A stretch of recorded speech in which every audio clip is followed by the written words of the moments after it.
दुकानदार उस चीज़ का जिम्मेदार है। बस एसएचओ का नंबर नहीं है तो आप अपने सदर को बताएं तो वो उनको उठा लेते हैं फौरन। वो एक ऑथेंटिक फार्मूला अब तक यूज़ हो रहा है। कस्टमर जो है इस तरीके से भी कानून की गिरफ्त में आ सकता है। अस्सलाम वालेकुम, मेरा नाम Aamir Abbas. Second hand mobile के कानून नाम की कोई चीज़ नहीं थी। पहले जिसके पास मोबाइल पकड़ा जाता था वो चोर होता था, लेकिन अब ऐसा नहीं है। सेट उसका मिसिंग हो गया लेकिन वो कंप्लेन लेट करवाता है जी।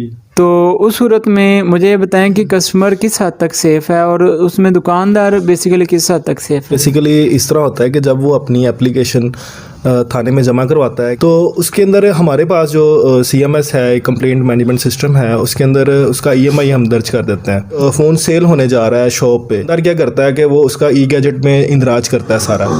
जब वो इंदराज करता है तो जो उसका EMI नंबर जब वो डालता है सेम वो इसी फ़ोन का, तो वो जो सा है वो हमारे डाटाबेस के साथ लिंक हो जाता है फ़ौरन। वहाँ पे एक नोटिफिकेशन जनरेट होता है कि ये जो सा है ये फ़ोन चोरी का है। कॉल आ जाती है शॉपकीपर को और वो जो सा है वो पुलिस के हवाले कर देता है उस बंदे को। चोरी का आपकी शॉप पे बिकने आ जाए, दुकानदार जितने भी हैं सब इस चीज़ के कानूनी तौर पे पाबंद हैं। ई-गैजेट मैं लिंक में भी दे दूंगा कि ई-गैजेट की जो प्ले स्टोर में भी मौजूद है।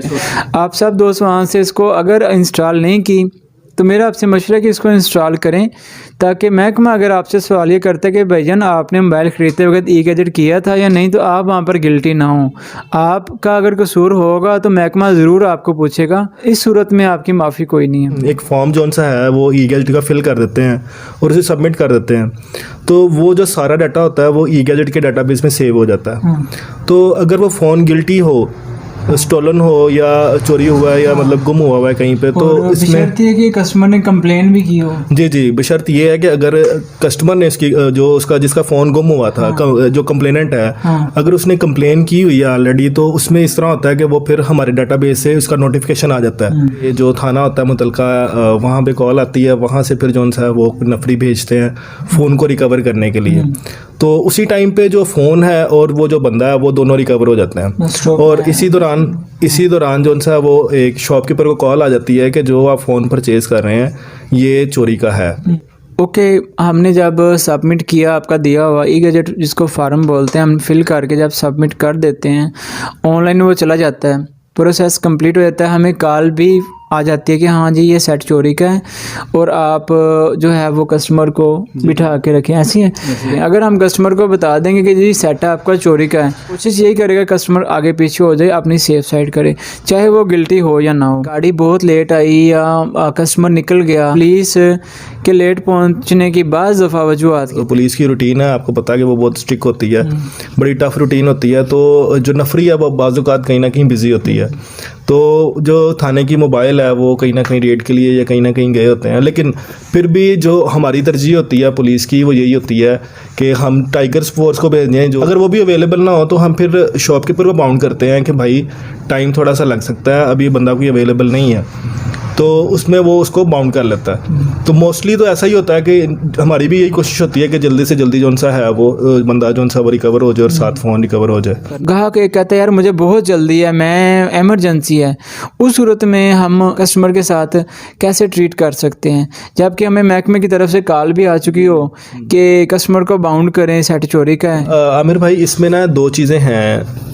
दुकानदार जो सा है उसे कोशिश करनी चाहिए कि जब ई-गैजेट के नोटिफिकेशन से थाने से कॉल आ जाती है, IT ब्रांच से कॉल आ जाती है, तो उससे ये कोशिश करनी चाहिए कि वो उसे जो कस्टमर है उसको वो चाय पानी या बातों में मसरूफ़ कर ले, उसे किसी ना किसी ध्यान में लगा दे। कोशिश यही करनी चाहिए। अगर फिर भी उसे इमरजेंसी है, उसने जाना है, तो आप उसे हैंडल नहीं कर पा रहे, तो आपकी यही कोशिश होनी चाहिए कि आप जो सा है वो मुतलका जो सा आपका सदर है उससे पहले रब्ता करें, जो यूनियन का जो सदर है। अगर आपके पास SHO का नंबर नहीं है तो आप अपने सदर को बताएं कि वो थाने की पुलिस को जो सा वो कॉल करे, दोबारा उनको बताए कि बंदा हमसे निकल रहा है। तो इस तरह ये मैनेज हो सकता है, क्योंकि अगर बंदा आपसे चला जाता है नोटिफिकेशन के बाद तो फिर दुकानदार उस चीज़ का जिम्मेदार है कि आपने वो फ़ोन क्यों परचेज़ किया, या नोटिफिकेशन आया तो बंदा फ़ोन छोड़ के किधर गया। हो सकता है कि उस फ़ोन के पीछे कोई डकैती बहुत बड़ी हुई हो, कोई वारदात वो इस तरह की हुई हो जिसमें वो फ़ोन का रिकवर होने से ही वो गैंग पकड़ा जा सकता है। तो ये एक बड़ा मतलब प्लस पॉइंट है इसमें कि जो शॉपकीपर है इसको बड़ा सेफ होकर चलना पड़ेगा। दुकानदार जब ई-गैजेट करता है तो वो इस चीज़ का पाबंद होता है कि वो अब कस्टमर कस्टमर को जाने ना दे। कस्टमर से अब वो मुलजिम बन चुका होता है, क्योंकि उसने फ़ोन एक तरह से चोरी का लिया होता है। अब वो जिम्मेदार होता है कस्टमर कि उसने आगे बंदा देना ही देना जी जहाँ से उसने लिया है। ऐसी सूरत में अगर आप कस्टमर हैं तो आपके लिए काफ़ी प्रॉब्लम बन सकती है। कम से कम उसकी फ़ोटोकॉपी लें, आपके जानने वाला है तब भी उसका IMEI नंबर नोट करके आप अपने पास सेव रखें। जिस तरह गाड़ी के कागजात कीमती हैं, इसी तरह आपके ये मोबाइल्स के कागजात हैं। चलें फ़र्ज़ कर लें डब्बा ना भी हो, आप शॉपकीपर से लेते हैं तो कम से कम शॉपकीपर की रसीद आप लाजमी लें। रसीद लेंगे तो आप सेफ़ हो जाएंगे। कस्टमर अपने दोस्त से ले तो वो कैसे सेफ़ हो? पहली बात तो ये है कि कस्टमर को चाहिए कि वो किसी अथेंटिक जो सा वो इदारे से शॉप से परचेज करे फ़ोन, क्योंकि फ़ोन एक ऐसी चीज़ है जो आपको कहीं ना कहीं नुकसान पहुंचा सकती है अगर वो चोरी वाली चीज़ है तो इसमें ये है कि अगर कस्टमर जो सा है वो अगर किसी अपने दोस्त से किसी रिश्तेदार से फ़ोन परचेज़ कर रहा है, हालांकि वो उसके फुल एतमाद वाला बंदा है, पूरे एतमाद वाला बंदा है, उसके बावजूद सबसे ये इंपॉर्टेंट चीज़ है कि वो फ़ोन के साथ उसका IMEI नंबर उसके ID कार्ड के ऊपर कॉपी पे लेके और जो सा वो अपने पास सेव रखे। तो वजह देनी चाहिए कि मोबाइल एक यूनियन बनाई जाए, मार्केट में एक बंदे को अपना बड़ा मान लिया जाए। इस फील्ड में वही होता है जिसका एक्सपीरियंस ज़्यादा है और जो पुराना है इस फील्ड में। जब आप किसी बड़े को रहनुमाई लेकर चलेंगे तो इंशाल्लाह आप कहीं भी मार नहीं खाएंगे। रिपेयरिंग वाले दोस्तों को भी प्रॉब्लम्स आ रही हैं, आना शुरू हो गई हैं। तो बेसिकली होता क्या है, ई-गैजेट में रिपेयरिंग वालों का किरदार क्या है कि वो भी क्या पाबंद हैं ई-गैजेट करने के? आप अगर रिपेयरिंग का फ़ोन भी ले रहे हैं रिपेयर के लिए तो उसको आप ई-गैजेट करके लें ताकि आप खुद सेव हो जाएं, कल को आप गिल्टी साबित ना हो इसमें। एक बंदा चोरी का मोबाइल लेके उसका IMEI नंबर ही चेंज कर दे। आपको पता है IMEI नंबर भी जो है कारीगर बैठे हुए हैं वो चेंज कर देते हैं। तो कारीगरों को क्या वार्निंग देना चाहेंगे? और कारीगर दूसरी तरफ से फ़र्ज़ कर लें ई-गैजेट से वो बच जाते हैं तो दूसरी साइड से वो कैसे जो है वो कानून के शिकंजे में आ सकते हैं? मैं एक जो सा ना मैं अपने दोस्तों को बड़ी प्यारी बात बताना चाहूँगा इसके अंदर के जो उनके लिए काफ़ी हेल्पफुल होगी कि जो बंदे रिपेयरिंग वाले हैं जो सॉफ्टवेयर रिपेयर करते हैं और EMI नंबर चेंज करते हैं, ये जो EMI नंबर टैंपर करना ये जो सा है वो मुकम्मल तौर पे जो सा वो गैर कानूनी है। तो हमारे हर इलाके में हर जगह पे कुछ ऐसे कारीगर बैठे होते हैं, कुछ ऐसे जो वर्कर हैं वो मौजूद हैं जो ऐसा काम करते हैं, शॉपकीपर्स हैं हमारे पास ऐसे जो हमारे इलाके में। लेकिन जैसे ही महकमे को पता चलता है कि ये फ़ोन जो है उनका IMEI नंबर टैंपर कर रहे हैं या चेंज कर रहे हैं तो वो उनको उठा लेते हैं फ़ौरन से, क्योंकि ये गैर कानूनी है, ये काम ही गलत है। इसमें आपको जैसा कि आप सब आप जानते हैं कि इसमें PTA का जो सा है वो आजकल बड़ा चल रहा है कि गवर्नमेंट जो सा वो टैक्स डिमांड करती है अगर आप फ़ोन एक बार से लेके आते हैं। लेकिन जो इधर के लोग हैं, कुछ हमारे माशरे के ही लोग हैं, वो क्या करते हैं कि फ़ोन अगर नॉन PTA भी है तो उसको जो सा उसका EMI नंबर चेंज करके तो जो सा वो किसी और का लगा देते हैं। तो EMI नंबर चेंज करना ये टोटली जो सा है गैर कानूनी है, जो टोटली। गाँव में अक्सर लोगों को पता नहीं है, अवेयरनेस इतनी नहीं है कि मोबाइल फ़ोन लेना कैसे है।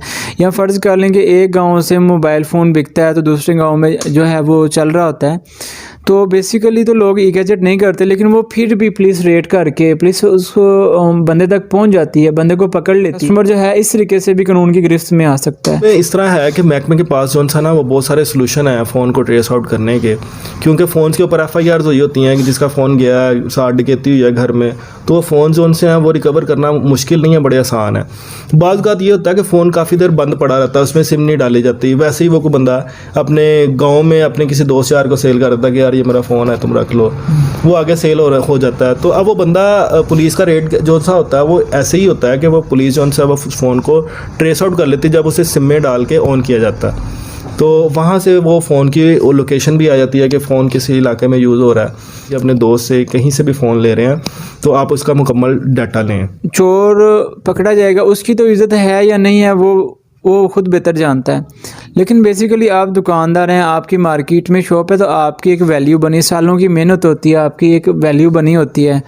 आपकी वैल्यू तभी बरकरार है कि आप इलीगल काम की तरफ ना जाएं, आप लीगल काम करें। अब देखें चोर पकड़ा जाता है, महकमे के लिए मुश्किल नहीं है उसको मनाना। तो चोर ने जब बताना कि मैं फ़लाँ दुकान पे मैंने फ़ोन बेचता रहा हूँ या मैं फ़लाँ दुकान से मैं सॉफ्टवेयर करवाता रहा हूँ, IMEI नंबर चेंज करवाता रहा हूँ, तो यकीनन उस चोर के साथ महकमा एक्शन में फ़ौरन आता है और ना सिर्फ चोर तो ऑलरेडी उनके पास होता है, लेकिन अब वो जितने जहाँ जहाँ चोर ने फ़ोन बेचा होगा, पुलिस को तो मौका मिल जाता है कि वो रिकवरी करे और मैक्सिमम रिकवरी हो। सब्सक्राइब नहीं किया तो ज़रूर कीजिए, ताकि मज़ीद इन्फॉर्मेटिव और ऐसी रिलेटेड बहुत सारी आपके बेनिफिट वाली जो वीडियोस हैं आप तक पहुंचती रहें। पाकिस्तान जिंदाबाद।